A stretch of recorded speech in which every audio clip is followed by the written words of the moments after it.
There are a bunch of reports out there that Nick was on drugs and alcohol and was violent during your interview. And how did he appear to you? Here's the thing.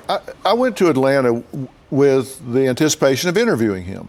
And when we get there, his lawyers, who I have to say clearly have his best interest at heart, they say, listen, we need help. I know you came to do an interview, but he is out of control and we are worried for his life. We think he is on self-destruct. And it was clear to me that all of a sudden this interview became an intervention. He was so animated and so emotionally out of control, I thought he could be dead in a matter of days if something doesn't happen here. When it became apparent to me that I was going to have to do an intervention with him, we reached out to his mother. And as soon as he saw his mother, he was so happy to see his mother.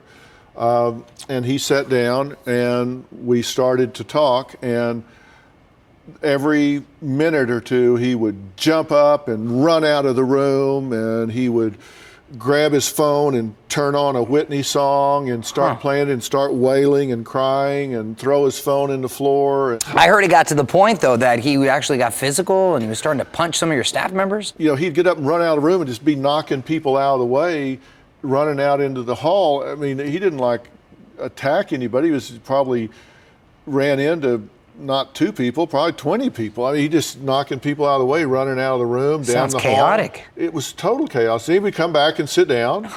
Now, did he speak at all about the day he found Bobbi Kristina in the bathtub? Well, here's the thing. As I say, I went in to do the interview, but things were so chaotic, and he was in no condition to do an interview at all. Because of being under some kind of influence? Absolutely. He was high as a kite.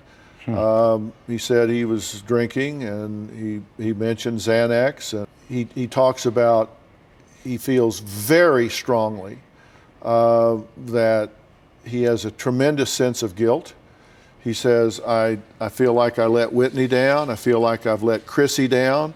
I was supposed to protect her, and I failed to do that. I feel terribly guilty about that. Last question. Do you find him to be a danger to himself?